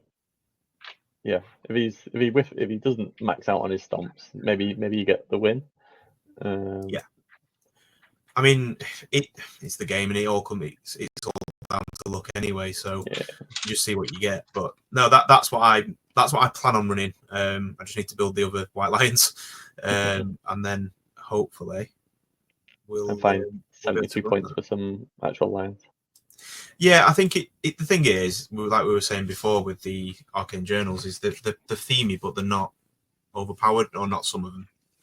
Not most of them are. But I think that has got some legs, personally. Again, depends what you fight against. It's got a bit of shooting defense. You come up against lots of magic missiles, you're going to die horribly. Yeah, I think something like these Empire lists that you see in, like we saw Jax before with the 3 Hellbusters and all the Outriders and stuff. It's just going to disintegrate you into. That's it. But it's going to do that for a lot of armies, isn't it? Yeah. So yeah, that was my little Army of Infamy rundown. So next time we're having a battle report of Dan versus Liam's Armies of Infamy. Armies of Infamy, right? Yeah, can do that. We'll have to meet up. We'll have to play again, yeah. Yeah. We'll have to all go to Warhammer World and get books and tables. I'll quite happily do that. Can bring you a friend to play, Jack. And we can all play each other, actually. If we get a day off. Yeah. So I think Liam, do you want to close us out? Yeah, so I guess thank you for joining us. If people have any comments, please leave them below. The whole like and subscribe YouTuber thing. Yeah, we're not far off the 4,000 the million subscribers to get to £4,000 an episode. Yeah, we'll be sending us the little plaque soon. Yeah. We'll be retiring soon, right? Yeah. But all joking aside, it's good to just meet up, have a chat, and hopefully keep doing this for a while yet. And if people Yeah, do have any suggestions or feedback, please do let us know. We will read it and try and improve where we can. Yep. Try and So, remember to leave it take there. photos in every Perfect game. host, Liam. I've lost my job. Right. Yeah. Right, Thanks guys. very Thank you very See you much. later, See you all guys. later. Cheers, guys. Bye. Sure. Bye.